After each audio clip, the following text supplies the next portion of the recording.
Hello, you're listening to the Ace Up Your Sleeve podcast. My name is Reichen Young, a student of the Acting Company for Excellence and host of the Ace Up Your Sleeve podcast. Today we are talking to Greg McKnight, the NTPA Senior Technical Director.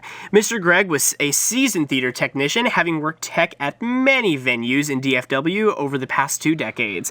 In addition to leading technical theater aspects at NTPA, Mr. Greg has served as a director and music director for many shows and has written a half a dozen musicals that have premiered at NTPA. Greg also leads the new NTPA Studios film production program, providing an opportunity for actors and technicians in grades 5 through 12 to produce a film that will be screened at a local theater venue. Each film is performed and produced by NTPA students and directed by industry professionals. Welcome, Mr. Greg. Hi, I'm Mr. Greg, the seasoned technical director, having worked tech in many venues of DFW over the past few decades. It's wonderful to have you on the show. This is fun. This is a nice little setup. For those of you that don't know, we're recording this in a costume closet. What can I say? It's the most sound insulative place in the entire theater where you're not hearing many different other songs from either Beetlejuice, Hamilton, or anything in between. And so, just to begin, what is a theater technician? So I see a theater technician as the engine that runs what is performed on stage. So if the actors are up there performing the show, the theater technician is the one that is making sure that the plates are still spinning while they're going. We are the sticks that spin the plates. How about that? I like that analogy. What inspired you to pursue the tech side of theater as a career? So experience... I would say experience begets experience, yeah. So I started in working with computers with my dad, ended up going to the church that we were going for, and was not interested in doing anything but sitting on their computer in the back. That led to running the sound, running the lights, and then from there, left there to work at the courtyard, and then from the courtyard got sniped by here NTPA. So... Yeah, the courtyard's a huge place. And what was your experience working there? So the courtyard was fun. We did a new show every single weekend. Worked with a lot of theater companies, a lot of children's theaters. Not just NTPA. Not just NTPA. We worked with, and it was every single weekend was a new show. So it was fun learning a new show, running tech for a new show. Every weekend was pretty cool. Nice. You've written half a dozen musicals in your lifetime, and you've seen many of them come to life on the stage. Tell us more about how you write a musical and what the process entails. My family is very musical, and so I've started writing music when I was a kid. I think the most important thing, so it works basically the same way if someone out there is a music writer, to understand how this goes. It works the same way as deciding why you're going to write the song, what the message is you're trying to get across. And then, so with a musical, it's deciding what is the message with a musical that you want to portray, and then deciding why you feel like telling that message. And then I would say it moves straight into how. So is this a comedy? Is this a satire? Is this a well-rounded musical with romance and death and sadness in it? Once you figure out the why and the how, everything starts falling into place. So you have your character, and then how your characters interact with each other, and how the music is then the characters sing the music, and how the music interacts with the characters and all of that. So it's really fun. So I know for a lot of musicians, we tend to write all the musical parts first and then add on the lyrics. What's your process of writing a song? Do you write lyrics and then music, or music then lyrics, or do you have some entire unique way of doing it? So I don't know if my way is unique of doing it. I haven't talked to many other people that write musicals, but I know that my way of doing it is once I decide what style of music it is that I want to write, I will find kind of the main song of the musical is the way that I start is figure out what is the main scene or the main point that I want to, the main scene or action or emotion of the character that's going to lead to the climax, basically, is right where I start. So I start there, I'll find a song that represents the style that I want to listen to, and then I will listen to that on repeat for hours and hours and hours, and imagine the scene in my head moving the little characters around, deciding how they're going to interact with it. Then after I get the music set, so I guess I start with the music then, to answer your question. Oh. Start with the music with it, and then I will add the lyrics in to help, try to get the character to speak the way that they feel going into it. And then eventually those lyrics will start to rhyme, and then a song comes out of it. And then the rest of the musical builds both ways off of that. So I go a little forward, and I go a little backwards, mostly backwards, as I start with the climax. So. That's unique. That really is unique. The many times I've attempted to write a musical, I start at the beginning and I go really strong, and then it like falls apart. Yeah. But that's an interesting technique. I'm going to start using that now. Well, it works really well if you start with the climax, because it tells you where you're going. You know, like you have a direction where you're headed to.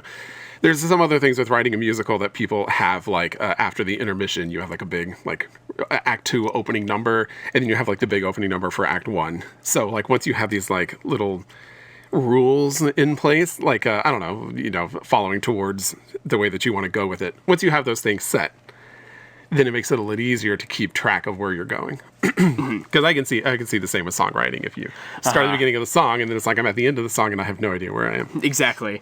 And so kind of bouncing off of that, when you envision your musical in your mind, how does it compare to when it's portrayed on stage by actors? When writing a musical in my mind is, I really see it as a bunch of marottes, which is like a stick puppet. Oh. That's the way that I see it. All being performed is like a little stick puppet popping around. This is the way that it plays out in my mind of the way that it goes. I can see the whole musical coming together, and the little props also popping up on their little sticks. That's the way that it looks in my mind. Seeing it on the stage really, to me, seems like someone doing a rendition of the musical that I've been watching for months now in my mind with little stick puppets, and then watching it performed on the stage. So it's actually a really cool thing. Yeah, it's really fun to watch it being performed that way. That's incredible. I would just love to see my musical on stage. I mean, come on, wouldn't that be crazy? All right. So you were also leading the new NTPA Studios program. Tell us more about that program. NTPA Studios is a program that I wanted to start even before I came to NTPA. This is a secret, so don't let anyone know this. But it is, when I was working at the Courtyard, so I was working with NTPA at the Courtyard quite often. Back then it was Plano Children's Theater.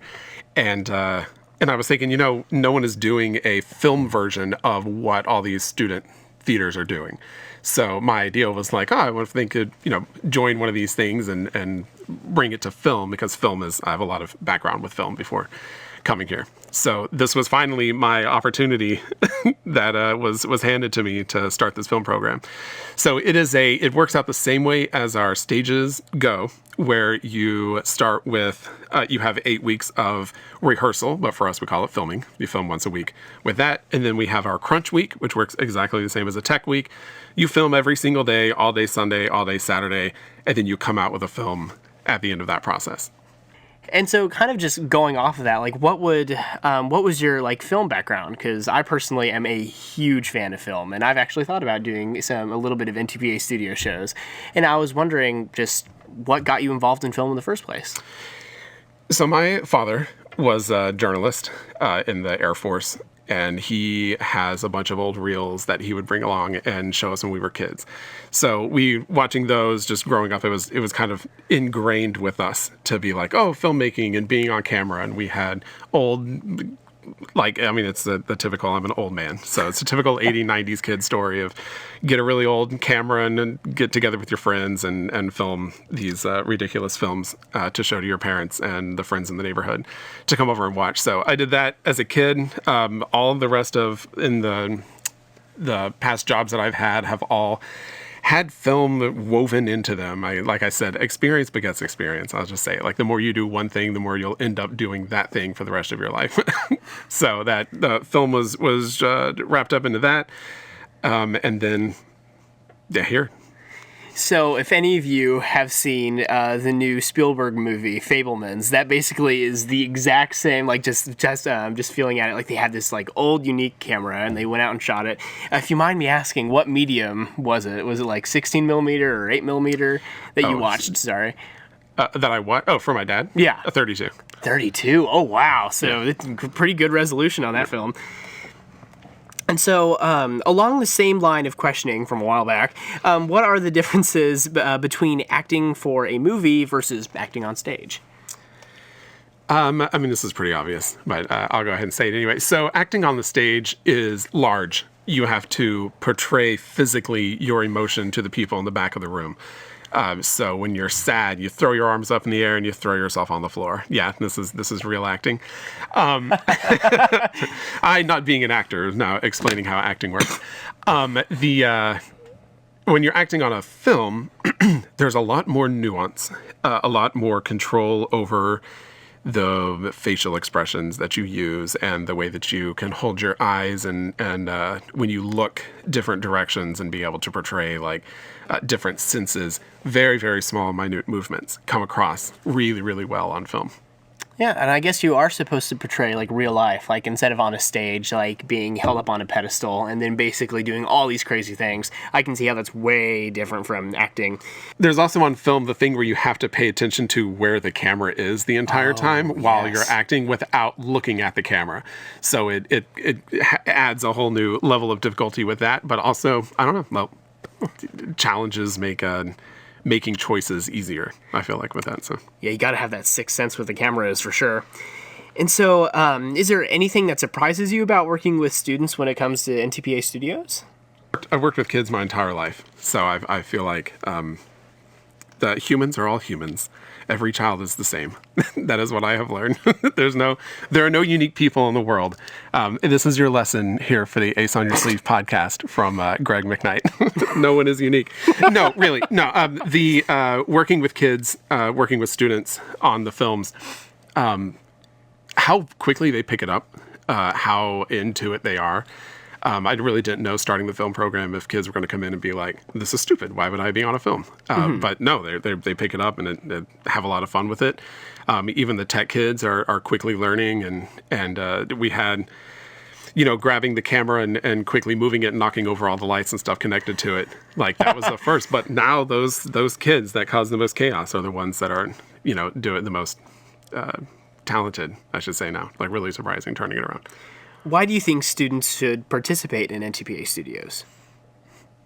There's something, so this is for both on stage and on screen and behind the screen, right? This is crew and cast.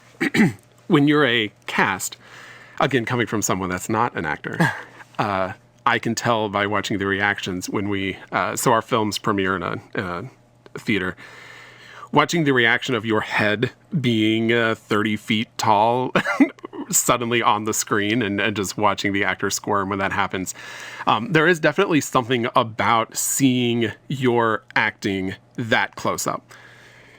Also, as an actor on the stage, you never get to watch yourself perform. You have no idea what the show looks like. You have no idea what the turnout is coming out like. The only thing you have are when your parents and grandparents clap for it at the end of but you don't know. You don't know how it came out. On film, you are there with the audience while they're seeing it for the first time, and you yourself are sitting there watching it, and it is cathartic.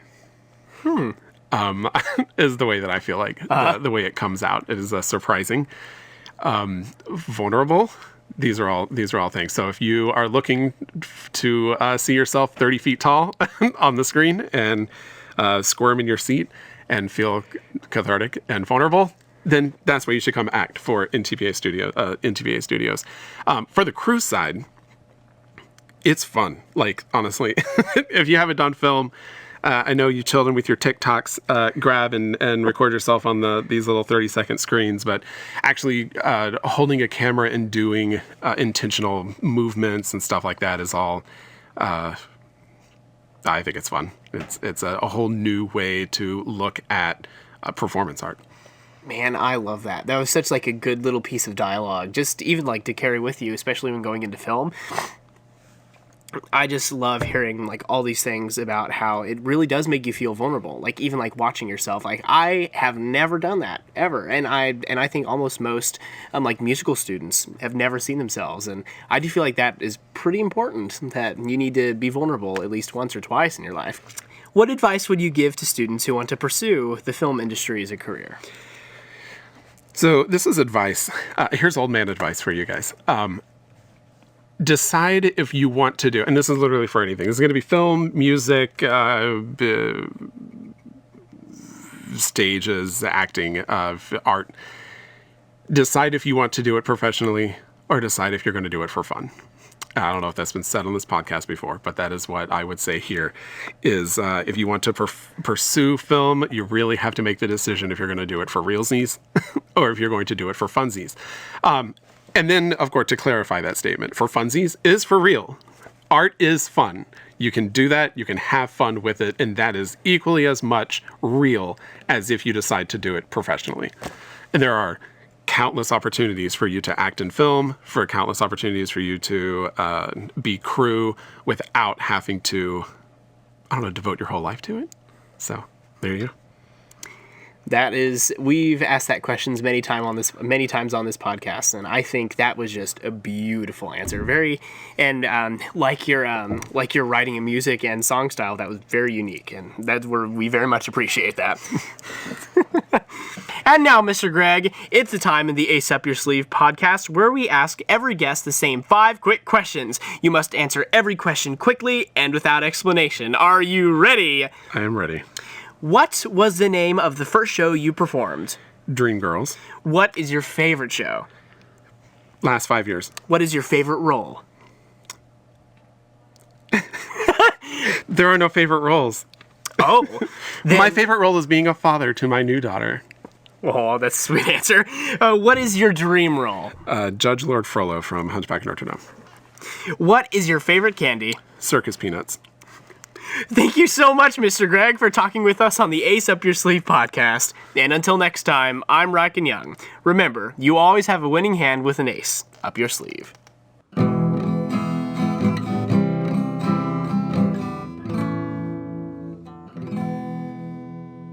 The Ace Up Your Sleeve podcast is brought to you by the students of the Acting Company for Excellence at North Texas Performing Arts. This podcast was created by Reichen Young, with sound design and editing by Latham Young. Faculty supervision is provided by Hannah Brewer. NTPA is a nonprofit organization dedicated to developing the character of youth through quality performing arts education and family entertainment. Learn more about upcoming programs and events at ntpa.org.